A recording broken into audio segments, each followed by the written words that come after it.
नमस्कार दोस्तों, मैं स्टडी विथ राजन से राजन कुमार। जैसे आप लोगों को पता है कि लुसेंट का हम लोग का सीरीज चल रहा है जिसमें आधुनिक भारत हम कंप्लीट कर दिए हैं। अब हम लोग विश्व इतिहास के वैसे फैक्ट देखेंगे जो एग्जाम में बार बार पूछते हैं। इससे संबंधित हम एमसीक्यू भी बनाएंगे जो एसएससी, पीसीएस और आपको रेलवे या और एग्जाम में पूछे जा चुके हैं। उन सभी क्वेश्चनों को हम कलेक्ट करके आपको ऑब्जेक्टिव क्वेश्चन कराएंगे उससे, ताकि हम लोग कुछ याद कर रहे हैं तो उसका हम लोग को रिजल्ट निकल रहा है कि नहीं, और ऐसे चीज़ जो लुसेंट में नहीं दिया है वो भी आपका कंप्लीट हो जाए, आप लोग के पास एक कंप्लीट स्टडी मटेरियल हो जाए जिससे ऑब्जेक्टिव एग्जाम आप लोग इजीली क्वालिफाई करती है। इसके साथ साथ आप लोग को पीसीएस के लिए स्टैंडर्ड तैयारी के लिए हम कुछ बुक रिकमेंडेशन किए हैं जो आपको बीपीएससी सीडीपीओ बुक लिस्ट के नाम से 4 वीडियो है, उसको जाके देखिए। 3 वीडियो जो है आपको बीपीएससी स्पेशल है और 4 वीडियो बीपीएससी के लिए है। 3 वीडियो जो है उसमें सभी के लिए प्रथम, चाहे बीपीएससी दिए, दरोगा दीजिए, सचिवालय दीजिए या कोई भी एग्जाम दीजिए जिसमें जीएस पूछा जाता है। और चौथा वीडियो जो है वो बिहार स्पेशल कैसे पढ़ें, कहाँ से पढ़ें, वो सब उसको में बताए हैं, तो जाके उसको देखिए। अब हम विश्व इतिहास के इस पार्ट को कवर करते हैं। और ये वीडियो आप लोग को अच्छा लग रहा है तो आप लोग क्या कीजिएगा, लाइक कर दीजिएगा और कमेंट करके बताइए कि हाँ वीडियो अच्छा है। क्वालिटी बुरा भी लगे तो बताइए कैसा वीडियो है, बैड है, हम सुधार करने का प्रयास करेंगे। ठीक है दोस्तों, चलिए शुरू करते हैं। तो पुनर्जागरण का प्रारंभ इटली के फ्लोरेंस नगर से माना जाता है। कहने का मतलब है कि पुनर्जागरण कहाँ से शुरू हुआ। तो पुनर्जागरण जो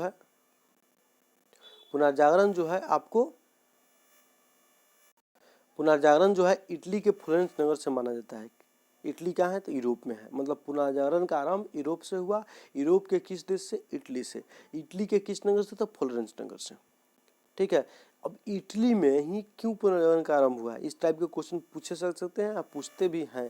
तो इटली में क्यों पुनर्जागरण का आरंभ हुआ, इसका कारण क्या था कि यहाँ पे विचारों को व्यक्त करने की स्वतंत्रता थी। राज आपको मारता कूटता नहीं था, कुछ बोलते थे तो। ठीक है, आपको जैसे अभी स्वतंत्रता हम लोग का है, प्रधानमंत्री की आलोचना कर देते हैं, कोई काम गलत होता है उसकी आलोचना करते हैं, तो वैसे ही उस समय इटली में थी। ठीक है, और इसी समय इटली के जो कवि थे दांते, इन्होंने पुनर्जागरण में महत्वपूर्ण भूमिका निभाई। ठीक है, तो इटली के महान कवि दांते जो है पुनर्जागरण की अग्रदूत माना जाता है, याद रखिएगा। ठीक, ये क्वेश्चन पूछा था। इसी के साथ दांते के एक किताब जो है डिवाइड कॉमेडी है, इसके बारे में क्वेश्चन पूछे जाते हैं कि डिवाइड कॉमेडी कौन लिखे हैं, तो दांते लिखे हैं। इतना न्यूज आप लोग यहाँ से कंप्लीट करके याद रखिएगा, न्यूज नहीं है, बुक का पीडीएफ है।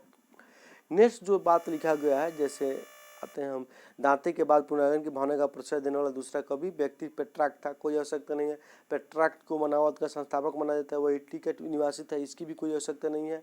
इटालियन गद्य की जनक कहानीकार आपको कौन है? बोकेशियो है, इसकी भी कोई जरूरत नहीं है। कहानीकार बोकेशियो को डेकामेरॉन प्रसिद्ध पुस्तक है, इसकी भी कोई आवश्यकता नहीं है आपको। आधुनिक विश्व का प्रथम राजनीतिक चिंतक फ्लोरेंस निवासी मैकियावेली को माना जाता है। मोस्ट इंपॉर्टेंट लाइन, जितना इंपॉर्टेंट कर लीजिए इसको उतना ही कम है। तो आधुनिक विश्व का प्रथम राजनीतिक चिंतन किनको माना जाता है? तो मैकियावेली को। मैकियावेली जो है आपको चाणक्य के समान ही थे। ठीक है, इसीलिए चाणक्य को भारत का मैकियावेली कहा जाता है, याद रखिएगा। मैकियावेली की जो प्रसिद्ध पुस्तक थी द प्रिंस, वो आपको राजा को कैसा होना चाहिए इसके बारे में बताई है। ठीक है, राजा को लोमड़ी के समान चालाक और शेर के जैसा आपको मजबूत होना चाहिए, ऐसी बात इसमें लिखी गई है। इस पुस्तक के महाप्रेमी थी हमारी माननीय प्रधानमंत्री इंदिरा गांधी, उसको तकिया के नीचे लेके सोती थी, ऐसे हम सुने हैं, उनके पास रहने वाले लोग बताए हैं। ठीक, चलिए, आधुनिक राजनीतिक दर्शन का जनक मैकियावेली को माना जाता है, मोस्ट इंपॉर्टेंट है। ठीक, चलिए, पुनर्जागरण की भावना की पूर्ण अभिव्यक्ति इटली के 3 कलाकारों की कृति में मिलती है। एक कलाकार जो है आपको लियांडो द विंची जो है, माइकल एंजल है, राफेल है। अब लियांडो द विंची जो है वो किस देश के रहने वाले हैं, ऐसे क्वेश्चन करके पूछा जाता है। तो लियांडो द विंची जो है वो इटली के रहने वाले हैं, माइकल एंजल इटली के रहने वाले हैं। लियांडो द विंची जो थे बहुमुखी प्रतिभा के धनी व्यक्ति थे, सब कुछ जानते थे। वो चित्रकार थे, मूर्तिकार थे, इंजीनियर थे, वैज्ञानिक थे, दार्शनिक थे, कवि थे, गायक थे, इस टाइप का क्वेश्चन पूछा जाता है। लियांडो द विंची द लास्ट सफर और मोनालिसा नामक अमर चित्रों के रचयिता होने के कारण प्रसिद्ध हुए। कहने का मतलब है कि मोनालिसा किन की रचना है, तो लियांडो द विंची की है। उसी तरह से आपको द लास्ट सपर किसकी रचना है, तो मोनालिसा का है। इस टाइप के क्वेश्चन आपको पूछते हैं। माइकल एंजोला भी एक अद्भुत मूर्तिकार थे और चित्रकार थे। माइकल एंजोला की जो पुस्तक है वो आपको लास्ट जजमेंट और the fall of man, Michelangelo, इस टाइप के आपको यहाँ से क्वेश्चन आएगा। चलिए इतना हो गया। सिस्तान के गिरजाघर की छत में माइकल एंजोला के द्वारा ही चित्र बनाए गए थे, इसकी कोई आवश्यकता आपको है नहीं।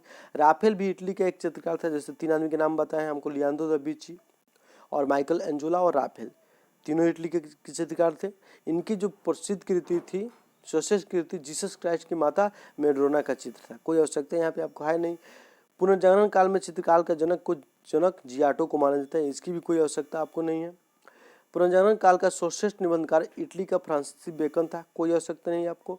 हालैंड के इरामस, हालैंड को ही अभी हम डच और नीदरलैंड भी कहते थे, हालैंड के इरासमस ने अपनी पुस्तक द फ्रेज ऑफ फॉली में व्यंग्यात्मक ढंग से पादरियों के नैतिक जीवन एवं ईसाई धर्म की कृतियों पर प्रहार किया, इसकी भी कोई आवश्यकता नहीं है। ठीक है, चलिए नेक्स्ट हम देखते हैं। इंग्लैंड के लेखक टॉमस मूर ने अपनी पुस्तक यूटोपिया में आदर्श समाज का चित्र प्रस्तुत किया है।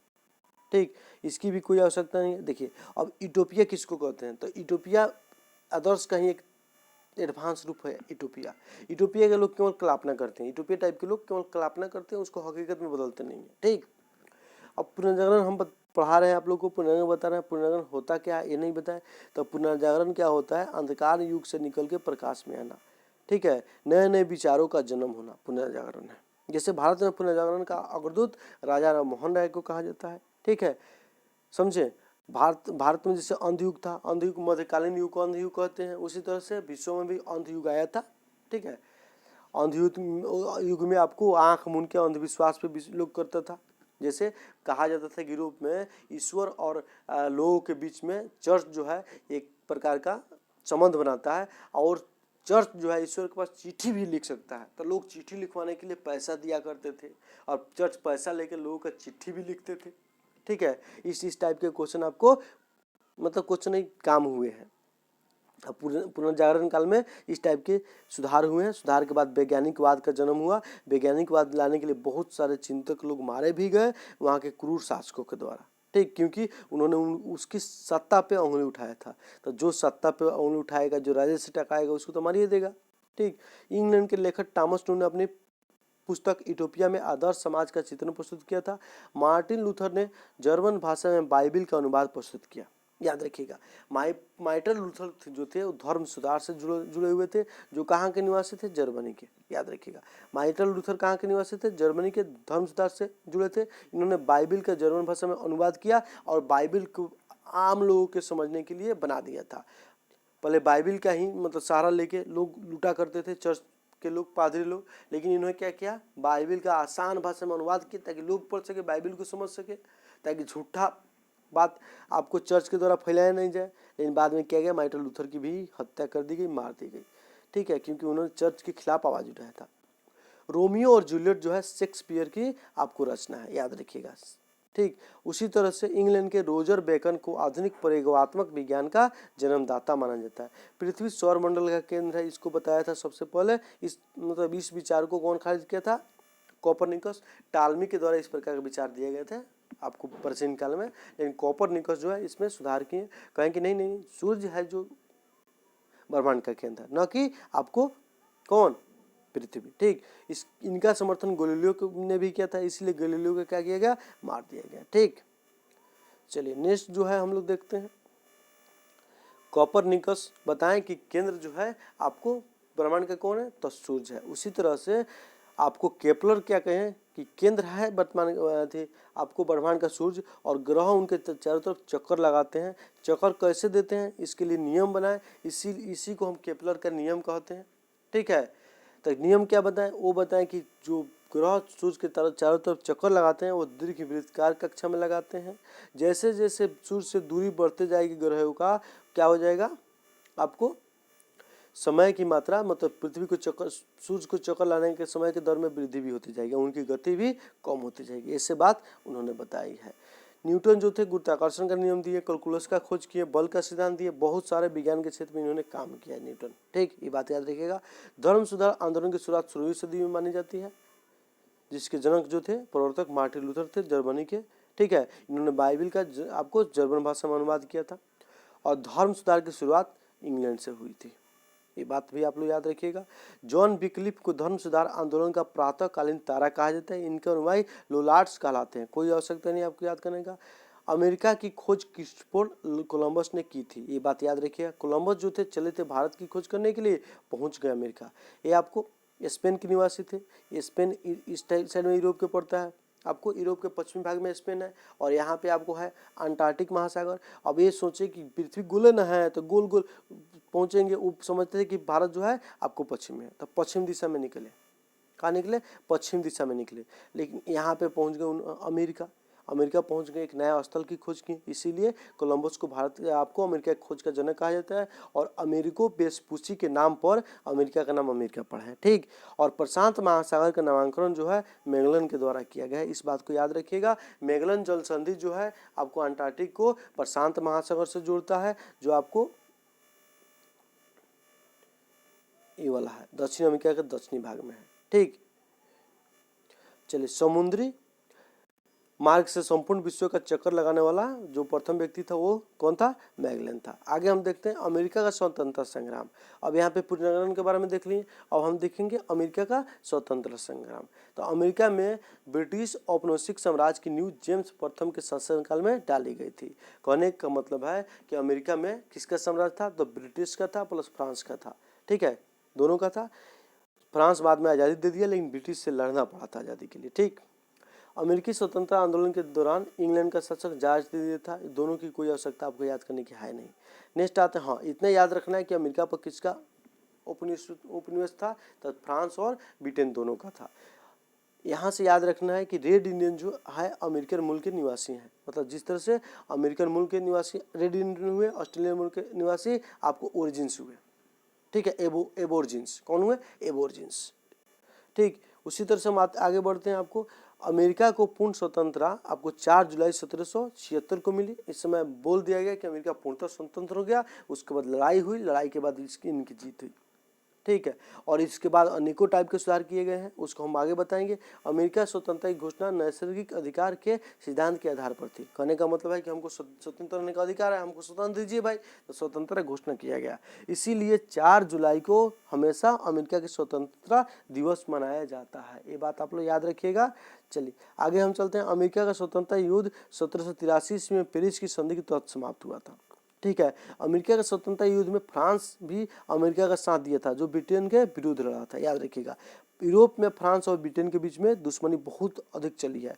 दोनों के बीच में 100 वर्ष का युद्ध, 7 वर्ष का युद्ध, इस टाइप के युद्ध हुए हैं। ठीक, नेक्स्ट आते हैं पेरिस के संधि के बाद में आपको ये क्वेश्चन पूछे जा सकते हैं कि अमेरिका स्वतंत्रता युद्ध किस संधि के बाद खत्म हुआ? हम लोग कहेंगे वाशिंगटन संधि, न्यूयॉर्क संधि, लेकिन नहीं, वैसा नहीं है। आपको पेरिस के संधि के तहत यह युद्ध समाप्त हुआ था। नेक्स्ट हम देखेंगे, इस संधि के अनुसार ब्रिटेन ने उत्तरी अमेरिका के 13 अंग्रेजी उपनिवेशों की स्वतंत्रता स्वीकार कर ली थी, इसकी कोई आवश्यकता नहीं है। ठीक, अब यहाँ पे एक देखते हैं, स्टैच्यू ऑफ लिबर्टी जो है अमेरिका में है, इसकी स्थापना कौन किया था? फ्रांस किया था। फ्रांस ने आपको दे दिया था किसको? अमेरिका को। उसी तरह से अलास्का जो है अमेरिका का पार्ट, वो किस देश का पहले पार्ट था? तो रूस का था। रूस ने उसको अमेरिका के हाथों बेच दिया बंजर भूमि समझ के, लेकिन आज यहीं से प्राकृतिक संसाधन निकलते हैं।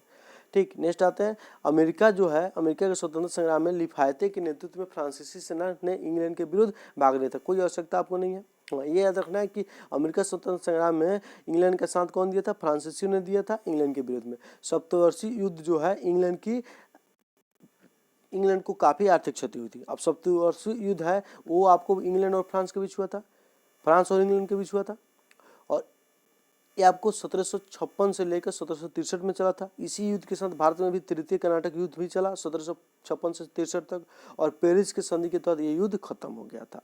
ठीक है, अब यहाँ पे बहुत ज़्यादा आर्थिक हानि हुई थी इंग्लैंड को, जिसकी पूर्ति करने के लिए अमेरिका में इन्होंने टैक्स बढ़ा दिया था। ठीक, तो इस क्षतिपूर्ति हेतु तत्काल प्रधानमंत्री ग्रेनविले ने 1765 में स्टाम्प एक्ट पारित किया, जिसके अनुसार सभी अदालती कागजों, अखबारों आदि पर 20 शिलिंग का स्टाम्प लगाना अनिवार्य कर देगा। इस न्यूज यहाँ से आपको याद करने की कोई आवश्यकता नहीं है। ठीक है। सप्तवर्षीय युद्ध किसके बीच हुआ था ये याद रखना है, ठीक है। इसके साथ साथ भारत में भी तृतीय कर्नाटक युद्ध हुआ था, जो पेरिस के संधि के साथ ही सप्तवर्षीय युद्ध खत्म हुआ था। 1767 में ब्रिटिश शासन ने अंग्रेज कागज, शीशा, चाय और रोगन जैसे उपभोक्ता वस्तु पर भी कर लगा दिया। उपनिवासियों ने इस करों का व्यापक विरोध कर दिया। तो सैमुअल एमंड्स ने प्रतिनिधि नहीं तो कर नहीं का नारा दिया, ठीक है। तो यहाँ से ये सब फालतू चीज़ें याद रखने की आवश्यकता नहीं। हाँ, एक क्वेश्चन याद रखना है यहाँ पे कि किस स्वतंत्रता संग्राम के दौरान प्रतिनिधित्व नहीं तो कर नहीं का आंदोलन नारा दिया गया, तो अमेरिकन स्वतंत्रता संग्राम के समय। ऐसी आपको चर्चा करना है। इसके बारे में सप्तवर्षीय युद्ध के बारे में बता दिए। उसी की तरह से 100 वर्ष का युद्ध भी हुआ है इंग्लैंड और फ्रांस के बीच में।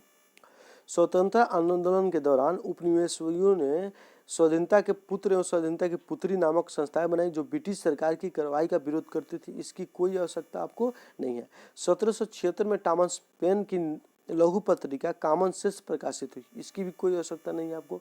थॉमस पेन जो है आपको राजनीतिक विचारक थे, जो स्वतंत्रता के पुजारी थे। इसमें अत्यंत प्रभावशाली एवं उत्तेजक शैली में स्वतंत्रता की आवश्यकता पर बल दिया गया। थॉमस मैन्स ने राइट ऑफ मैन्स की भी रचना की। हाँ, राइट ऑफ मैन्स किसकी पुस्तक है? Thomas pen. और कॉमन सेंस किनकी पुस्तक है? Thomas pen. याद रख सकते हैं, ज़्यादा जरूरी है नहीं।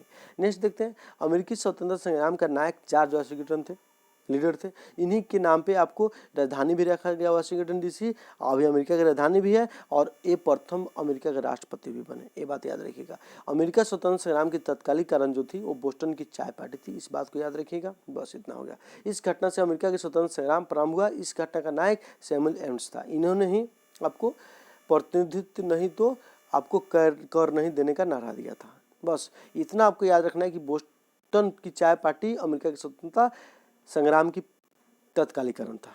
बस ठीक है। चलिए नेक्स्ट आते हैं हम लोग। 5 सितंबर 1774 को 13 उपनिवेशों के प्रतिनिधियों को फिलाडेल्फिया शहर में एक महादेशीय सम्मेलन आयोजित किया गया, जिसमें ब्रिटिश कानून का विरोध तथा व्यापार का बहिष्कार करने का निर्णय लिया गया। कोई आवश्यकता नहीं है आपको, ठीक। आगे आते हैं हम दोस्त।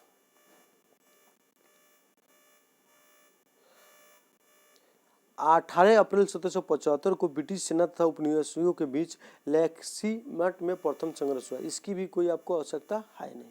नेक्स्ट देखते हैं। 4 जुलाई 1776 में फिलाडेल्फिया में दूसरा महादेशीय सम्मेलन हुआ, जिसमें थॉमस जैफरसन द्वारा तैयार किया गया स्वतंत्रता की घोषणा पत्र जारी किया गया। इसकी भी आपको कोई आवश्यकता नहीं। हाँ, ठीक। नेक्स्ट आते हैं आगे। प्रजातंत्र की स्थापना सर्वप्रथम अमेरिका में हुआ। इसे ही आधुनिक गणतंत्र की जननी कहा जाता है। मतलब प्रजातंत्र की प्रथम स्थापना, गणतंत्र प्रथम कौन बना, विश्व का धर्मनिरपेक्ष राज्य कौन बना प्रथम, तो ये सब बना अमेरिका। लिखित संविधान कहाँ लागू किए गए, स्वतंत्रता का अधिकार कहाँ दिए गए, मौलिक अधिकार कहाँ दिए गए, सब कहाँ दिए गए? अमेरिका। याद रखिएगा, ठीक। संसार में सर्वप्रथम लिखित संविधान संयुक्त अमेरिका में 1789 में लागू हुआ, जिससे महिला को संपत्ति का अधिकार मिला और उत्तराधिकारी कानून को न्यायसंगत बनाया गया। कहने का मतलब है कि अमेरिका के स्वतंत्रता संग्राम में की लड़ाई खत्म हुई, उसके बाद अमेरिका स्वतंत्र हुआ, तो वहाँ पे आपको संविधान लिखा गया, ठीक। और 1789 ईस्वी में लागू किया गया। दुनिया का सबसे लंबा संविधान भारत का है, ये बात याद रखिएगा। बड़ा संविधान भारत का ही है। मोंटेस्क्यू ने शक्ति पृथक्करण सिद्धांत की मान्यता दी गई थी। इसमें क्या याद करना है आप लोग को कि शक्ति पृथक्करण, जैसे हम लोग के यहाँ कार्यपालिका न्यायपालिका विधायिका है ना, तो इन तीनों में शक्ति अलग अलग रहेगी। एक आदमी के हाथ में शक्ति नहीं रहना चाहिए, जैसे पहले राजा के हाथों में होती थी। तो इस सिद्धांत को कौन दिया था? मोंटेस्क्यू दिया था, याद रखिएगा, ठीक है। शक्ति पृथक्करण जो है, जैसे भारत में शक्ति का संतुलन है, पृथक्करण नहीं है, ठीक, याद रखिएगा। आगे बढ़ते हैं। 1781 में उपनिवेशियों सेना के प्रमुख स्वप्रमुख आत्मसमर्पण करने वाले ब्रिटेन के सेनापति कौन थे? कॉर्नवालिस थे, ठीक। मतलब अमेरिका में कौन आत्मसमर्पण किए थे? तो लॉर्ड कॉर्नवालिस थे, जो बाद में 1786 से लेकर 93 तक भारत के गवर्नर जनरल रहे। और 93 के बाद में फिर 1805 में आए, लेकिन 1805 में भारत में इनकी मृत्यु हो गई और गाजीपुर में इनको दफना दिया गया था, ठीक। अमेरिका विश्व का पहला देश था जिसने मनुष्यों की समानता तथा उसके मौलिक अधिकार की घोषणा की। बता दिए हैं पहले ही। अमेरिका के दासों के आयात को 1808 में अवैध घोषित कर दिया। इसकी कोई आवश्यकता आपको नहीं याद करने की, नहीं। हाँ, ये याद करने की जरूरत है कि अब्राहम लिंकन अमेरिका के राष्ट्रपति कब बने? 1860 ईस्वी में। अमेरिका में गृह युद्ध कब शुरू हुआ? 1861 ईस्वी में। दास प्रथा को समाप्त करने को लेकर ये गृह युद्ध शुरू हो गए थे उत्तरी और दक्षिण राज्यों में, ठीक है। दक्षिण राज्य थे और दास के समर्थक थे, और उत्तरी राज्य उसके विरोधी थे। उत्तरी राज्य औद्योगिक दृष्टि से आपको डेवलप हो चुका था, और दक्षिण राज्य में कृषि कार्य होते थे। कृषि कार्य के लिए क्या चाहिए? लेबर चाहिए, लेकिन लेबर की आवश्यकता दासों से पूरा की जाती थी। और उत्तरी राज्यों को मजदूरी काम करने के लिए, आपको मिल में काम करने के लिए, कारखाने में काम करने के लिए लेबर मिलते नहीं थे, इसलिए आपको दोनों ने इसने दास प्रथा का विरोध किया। और विरोध करने के बाद क्या किया कि युद्ध शुरू हो गया। युद्ध शुरू हो गया जिसको गृह युद्ध के नाम दिए जाते हैं, जो 1861 में शुरू हुआ था। ठीक, इसके बाद अमेरिका का गृह युद्ध का शुरुआत दक्षिणी कैरोलिना राज्य से हुआ। अमेरिका गृह युद्ध की शुरुआत दक्षिणी कैरोलिना राज्य से हुआ। इस युद्ध के फलस्वरूप ही दास प्रथा का अंत हुआ। इसकी आवश्यकता कोई नहीं है। आगे बढ़ते हैं हम। 1 जनवरी 1863 को अब्राहम लिंकन ने दास प्रथा का उन्मूलन किया। मतलब गृह युद्ध शुरू कब हुआ? 1861 में। 2 साल के बाद ही दास प्रथा का उन्मूलन कर दिया गया। किन के द्वारा? तो अमेरिका के राष्ट्रपति के द्वारा। इसी पर एक जन आदमी क्या हुआ, गुस्सा गया अब्राहम लिंकन पर। उनका नाम था बुश। बुश अमेरिका के राष्ट्रपति हुए हैं। इधर सीनियर बुश और जूनियर बुश इधर हुए हैं। आपको अभी हाल ही में 2002 से लेकर 7 तक थे। 7 के बाद बराक ओबामा आए। ठीक है, हाँ 2002 से नहीं, 3 और 3 1999 से लेकर आपको 2007 तक थे, याद रखिएगा। जूनियर और सीनियर इनके पिताजी भी थे, जो आपको पहले राष्ट्रपति रह चुके हैं। मतलब जॉर्ज डब्ल्यू बुश जूनियर और जॉर्ज डब्ल्यू बुश सीनियर, दोनों अमेरिका के राष्ट्रपति माता पिता रह चुके हैं। ये वाले नहीं है, उन्हीं के नाम पर इनका याद रख सकते हैं नाम, अगर याद रखना होगा तो। गृह युद्ध की समाप्ति, अमेरिका गृह युद्ध की समाप्ति 1865 में हुई। मतलब दास प्रथा 63 में, गृह युद्ध समाप्त हुआ 1865 में, गृह युद्ध शुरू हुआ था 61 में, ये बात याद रखिएगा। और अब्राहम लिंकन 60 में आपको प्रधानमंत्री अमेरिका के राष्ट्रपति बने थे। और अब्राहम लिंकन की मृत्यु 1865 में हो गई थी। अब्राहम लिंकन ने लोकतंत्र के लिए एक प्रसिद्ध नारा दिया था, जिसका नाम है प्रजातंत्र जनता का, जनता के द्वारा और जनता के लिए शासन है। मोस्ट इम्पोर्टेंट, याद रखिएगा। ठीक, तो ये आपको अमेरिकन फिलोसॉफिकल सोसाइटी की स्थापना बेंजामिन फ्रैंकलिन ने की थी, याद रखिएगा। ठीक है, बेंजामिन फ्रैंकलिन जो है तड़ित चालक के बारे में बताया था। माइनस प्लस आवेश जो होते हैं उसके बारे में भी खोज किए थे। ठीक, इस तरह से हम लोग पुनर्जागरण और अमेरिकन क्रांति देखें। जो इम्पोर्टेंट याद करने के लिए है वो आप लोग को बता दिए। इसके साथ साथ जब हम वीडियो खत्म कर देंगे विश्व इतिहास से, तो जो भी इंपॉर्टेंट क्वेश्चन पूछे जाने वाले हैं, पूछे जाते हैं एग्जाम में, एसएससी, रेलवे, पीसीएस या अन्य एग्जाम में पूछे गए हैं, उन सब एक क्वेश्चनों का कलेक्शन करके एनसीईआरटी से हम आप लोगों को करा देंगे क्वेश्चन 1-2 वीडियो में, ताकि आपको विश्व इतिहास के लिए अलग कहीं झांकना नहीं पड़े। 1-8 नंबर के क्वेश्चन पूछे जाते हैं, अक्सर पूछे नहीं जाते हैं, लेकिन कभी कभी 1-8 नंबर के क्वेश्चन पूछ जाते हैं जो मेरिट बनाने में उपयोगी होते हैं। ठीक है, तेज लड़का का रिजल्ट होता है, लेकिन तेज में तेज जो होता है, इस टाइप के क्वेश्चन जो याद करता है उसका मेरिट बनता है। तो हमारा जो पीडी का पढ़ा रहे हैं उसको जाकर देखिए, पीडी पढ़ाने का शुरुआत शैली कैसा है। ठीक, आज ही हम अपलोड किए हैं आपको जनवरी का आर्थिक घटनाक्रम 2021 का। हमारा टारगेट है कि आप दरोगा में, बिहार दरोगा में या कोई भी दरोगा का एसआई का एग्जाम हो, पुलिस का एग्जाम हो, एक भी करंट आपका छूटे नहीं। स्पेशली दरोगा में 34-35 क्वेश्चन करंट पूछे जाते हैं, तो वो आपको छूटे नहीं। इसके साथ साथ बीपीएससी के लिए बिहार स्पेशल करंट और बिहार आपको भारत लेवल का करंट, एक भी क्वेश्चन आपसे छूटे नहीं। इसके साथ साथ हम बीपीएससी जो 67 होगा उसमें आपको बिहार स्पेशल से हम टारगेट रखेंगे कि एक क्वेश्चन आप लोग का नहीं छूटे। हिस्ट्री से एक भी क्वेश्चन छूटे नहीं। ये 3 सेक्शन मेजर सेक्शन कराएंगे। इसके साथ साइंस से एक भी क्वेश्चन छूटे नहीं। इस तरह से रिजल्ट ग्रांटेड हमारा है। यूट्यूब से आपको हम बता देंगे बाद में, एग्जाम के बाद में, कि क्वेश्चन यहाँ से पूछे गए जिसको हम कराए हैं। अतः हमारे चैनल से जुड़िए, और नहीं जुड़िएगा तो आपको घाटा लगेगा, हम क्या जानते हैं। ठीक है दोस्तों, चलिए नमस्कार।